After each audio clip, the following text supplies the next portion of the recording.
आपको लगता है कि चुनाव आयोग बीजेपी के इशारे से काम कर रही है?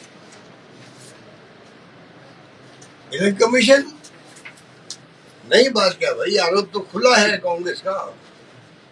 और मैंने कहा ना, बिहेवियर बदल गया। आप छोड़िए, निष्पक्षता की बात छोड़ दीजिए। जो एटलीस्ट कर्टसी होती है, कर्टसी होती है, वो बदल गई है। आप कल्पना कीजिए, फैसला तो जज क्या देता है या इलेक्शन कमीशन क्या देता है उसके ऊपर है। उसको मानना ही पड़ता सब लोगों को, चाहे मजबूरी मानो चाहे वो स्वीकार करो। परंतु व्यवहार जो मैंने देखा इलेक्शन कमीशन का, चीटों का जवाब जो वापस आता है खड़गे साहब के पास में या राहुल जी के पास में या सोनिया जी के पास में, या वो जो बोलते हैं मीटिंग में जाते हैं।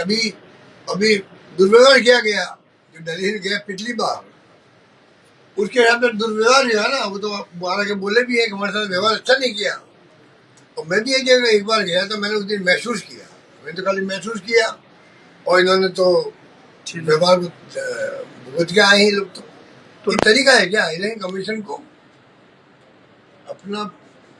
भाई जुडिशरी में क्या कहते हैं, न्याय जो खाली दिखना भी चाहिए, खाली होना ही नहीं चाहिए।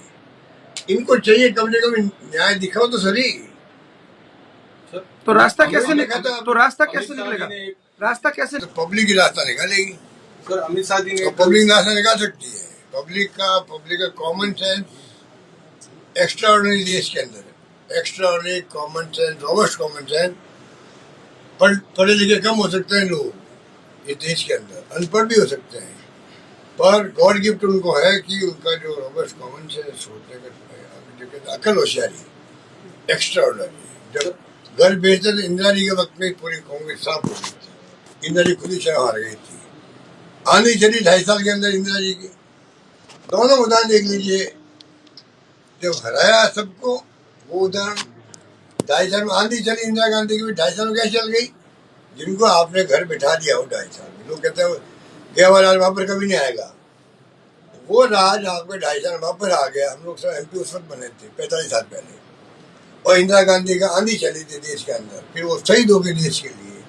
कई बोलते ही लोग, राजीव गांधी शहीद हो गए या इंदिरा गांधी शहीद हो गई, पाकिस्तान को टुकड़े कर दिए, खालिस्तान नहीं बनने दिया।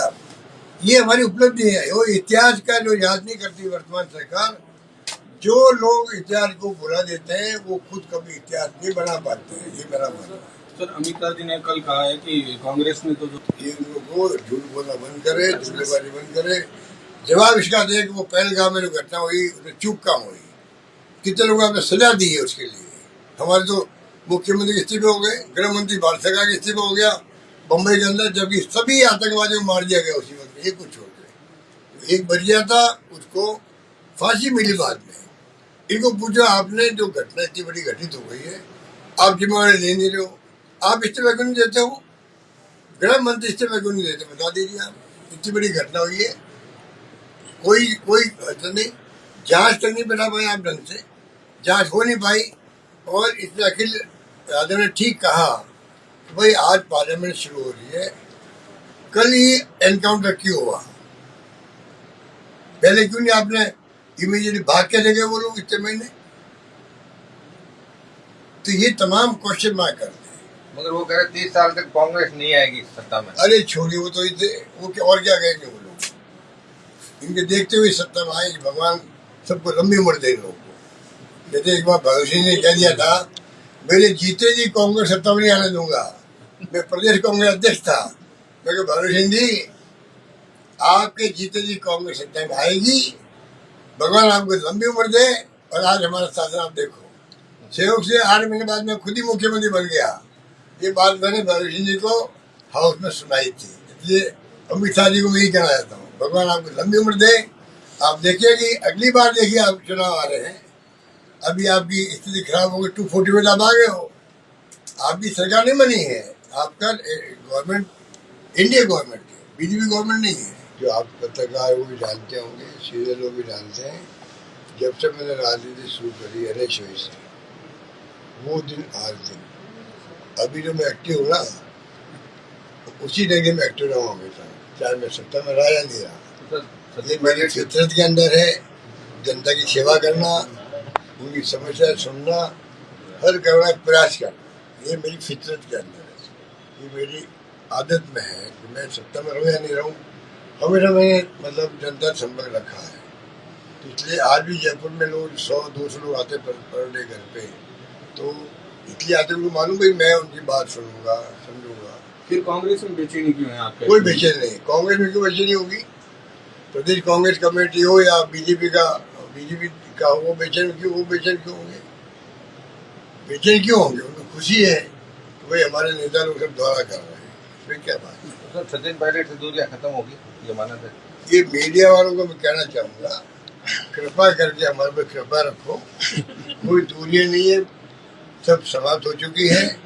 अब अगर आप लोग बोलोगे तो मैं समझूंगा मीडिया के ऊपर से। सर 2 दिन से आप बीकानेर, हमारे हिसाब से कोई दूरियां नहीं है, कोई मतभेद नहीं है, कोई गुटबाजी नहीं राजस्थान के अंदर। सर 2 दिन से अब अगर आप बोलते हो गुटबाजी है तो ये पूरा दोष मैं आपको दूंगा। ये कहते हैं। सर 2 दिन से आप बीकानेर में हैं, इतने सारे पोस्टर शहर में लगे हुए हैं, लेकिन अशोक गहलोत के अलावा कहीं भी सचिन पायलट की कोई फोटो तक भी नहीं लगी है, तो क्या माना जाए? ये छोटी बातें मत करो, कोई जगह मेरे नहीं लगते हैं, क्या मेरे लोग नहीं लगते हैं? मैं कहता हूँ उल्टा, मैं तो यार इतने पोस्टर जिंदगी भर लग गए हैं, नहीं लगे तो क्या फर्क पड़ जाता है? ये बातें छोड़ो। कोई कार्यकर्ता है, कोई किसी का फोटो लगा दिया, किसी का नहीं लगा है, तो ये फोटो को मैं चक्कर में नहीं पड़ता हूँ। तो सर चौथी बार के लिए ये सचिन माना पायलट जाए आपके कि नाम पे मारवाड़ सहमत हो में जाएंगे? आपकी ही पकड़ है, ये माना जाए? मारवाड़ में कांग्रेस में आज भी अशोक गहलोत की ही पकड़ है। देखिए, मारवाड़ और मेवाड़ हमारी चुनौती है। बीकानेर संभाग में जो पहले स्थिति थी, समझा आप, उसमें हम कमजोर हुए हैं। बीकानेर डिवीजन में भी, मारवाड़ में भी, मेवाड़ में भी, सभी जगह थोड़ा बहुत फर्क पड़ा है। अभी चुनाव में हमने देख लिया, अब हम मेरी भरपाई करेंगे। बीकानेर के अंदर भी हमारा कल्ला साहब बैठे थे, सीनियर नेता है, हम लोग सब आएंगे आपको बार बार। बीकानेर संभाग में भी जाएंगे, राजस्थान भर में घूमेंगे और जनता को समझाएंगे कि आपका जिंदगी, बच्चों का, आने वाली पीढ़ियों का भविष्य काम पर है। मेरे हिसाब से भविष्य जो संविधान है उनको बचाने के अंदर है, उनका भविष्य लोकतंत्र को बचाने के अंदर है, जो खतरे में अभी है, संविधान भी और लोकतंत्र भी। और इसलिए कांग्रेस की जो विचारधारा है, उसका मूल आधार जो प्रियम्बल है आपका, संविधान का प्रियम्बल, उसको सबको पढ़ना चाहिए। मैं बार बार, कल मैंने हर भाषण में कहा है, हर घर में प्रियम्बल लगा दो उसको, बच्चे पढ़े उसमें क्या लिखा हुआ है, बच्चे समझे। बच्चे बड़े होंगे तो उनके संस्कार और उनको भावना होगी, कानून की रक्षा करने की होगी, कानून के राज स्थापित रहे उसकी होगी, और वो उसमें सब बातें आ जाती है, समानता आ जाती है, सब बातें, सोशल सिक्योरिटी आती है। संविधान की मूल भावना हर व्यक्ति को, हर नागरिक को पढ़नी चाहिए, अपने बच्चों को पढ़ानी चाहिए। मेरा आह्वान है उनसे। हमारे पड़ोसी हमारे साथ नहीं, दुनिया हमारे साथ नहीं। इंडो पाक ऑपरेशन सिंदूर हुआ तो खाली आपका जो पाकिस्तान को सहयोग करने वाले कौन थे? चाइना खोल के था, तुर्की खुल के था, अल्बानिया कोई नाम कंट्री का वो था, और रशिया चुप था। तो उनको भी थोड़ा फील हुआ होगा जो हमारी विदेश नीति में कुछ डाइवर्शन हो रहा होगा, मेरा अंदाज है।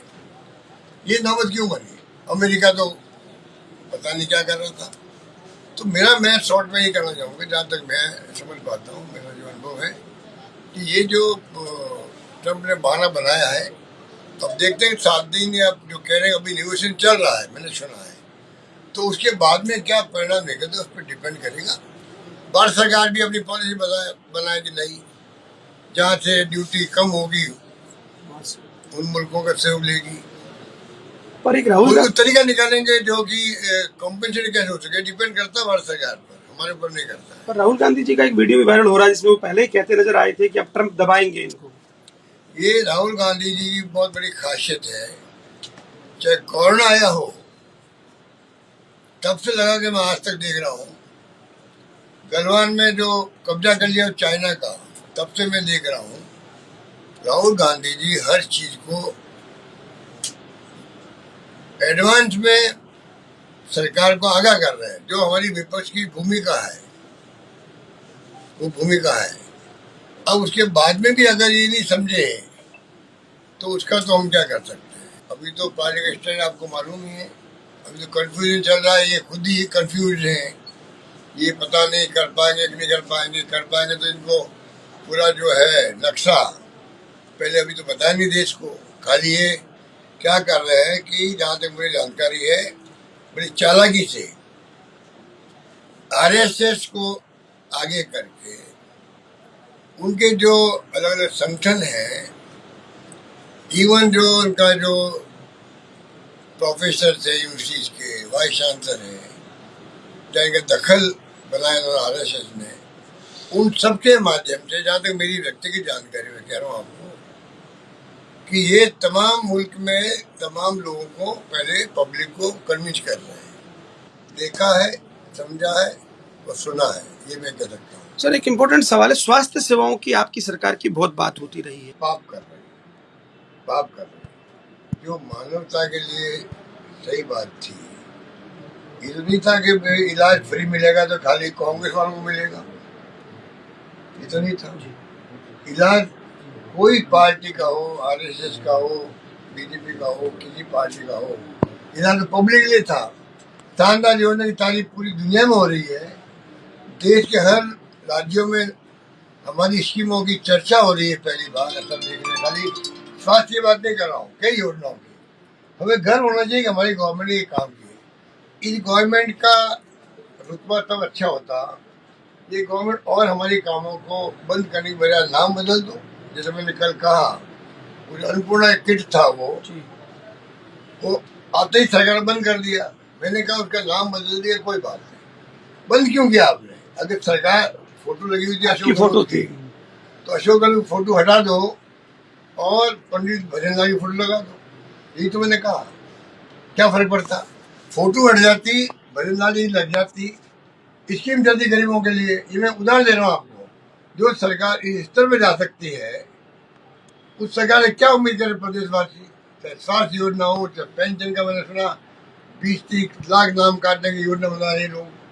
सब जगह ये जो है पेमेंट कर नहीं पा रहे। पूरी इनकी स्थिति इतनी खराब हो गई कि सरकार में हाहाकार मचा हुआ है। हर विभाग के अंदर कोई पेमेंट नहीं हो रहा है। खाली बजटी घोषणा जो है खाली कागजों के अंदर वो है, कागजों में है, लागू कोई हो नहीं रहे। हमने रिकॉर्ड बनाया है, हमने जो घोषणा करी, मैं अपने अनुभव से कह रहा हूँ, 3 बार मुख्यमंत्री रहा हूँ। इस बार जो हमारी इम्प्लीमेंटेशन हुआ स्कीमों का, कोई सोच नहीं सकता।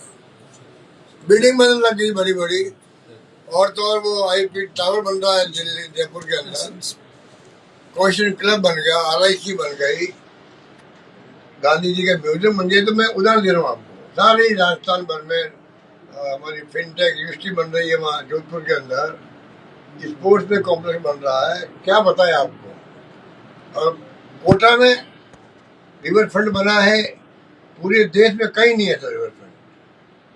पार्क बना वहाँ पे, ऐसा पार्क बहुत शानदार पार्क। पर भजनलाल जी कह रहे हैं कि आप सिर्फ ट्वीट करते हैं इन सब के बावजूद। वो जब भी बोलते हैं क्या बोल रहा हूँ मैं तो। वो कहते हैं, आप पंडित पे बड़ा जोर देते हैं सर। जब भजनलाल जी की बात करते हैं तो पंडित भजनलाल कहते हैं। तो उनको इतना नहीं होना चाहिए। इलेक्शन कमीशन जो है उनका तरीका आज के बदल गया है। पहले उनका रिश्ता निष्पक्ष होता था सब पार्टी के साथ में, बात करने का एक लहजा अलग होता था। मैं खुद भी गया हूँ एक बार इलेक्शन कमीशन के अंदर। इनके इलेक्शन कमीशन में जो चेयरमैन है या जो अन्य लोग भी होंगे, इनका लहजा बिल्कुल बदला हुआ है। ये अनफॉर्चुनेट है, ये खतरा है। हम बार बार कहते हैं देश में डेमोक्रेसी को खतरा है। क्यों कहते हैं? संविधान को बचाओ कि नारा क्यों लगाते हैं राहुल गांधी? इन्हीं बातों में लगाते हैं। जुडिशरी हो या इलेक्शन कमीशन हो या ब्यूरोक्रेसी हो, सब के दबाव के अंदर IT, इनकम टैक्स, CBI, आपका ED, क्या है, क्या हो रहा है? कल ही आंकड़े आए वहाँ पर पार्लियामेंट के अंदर, चौंकाने वाले। आप पढ़ना उनको। पहले आंकड़े आए थे 193 केसेस दर्ज किए, 2 प्रूफ हुए, कितने छापे डाले होंगे। कल आंकड़े आए 500 से अधिक के, पता नहीं वो मैं अभी पढ़ नहीं पाया पूरा। तो पार्लियामेंट के आंकड़े ही तो क्या हो रहा देश के अंदर।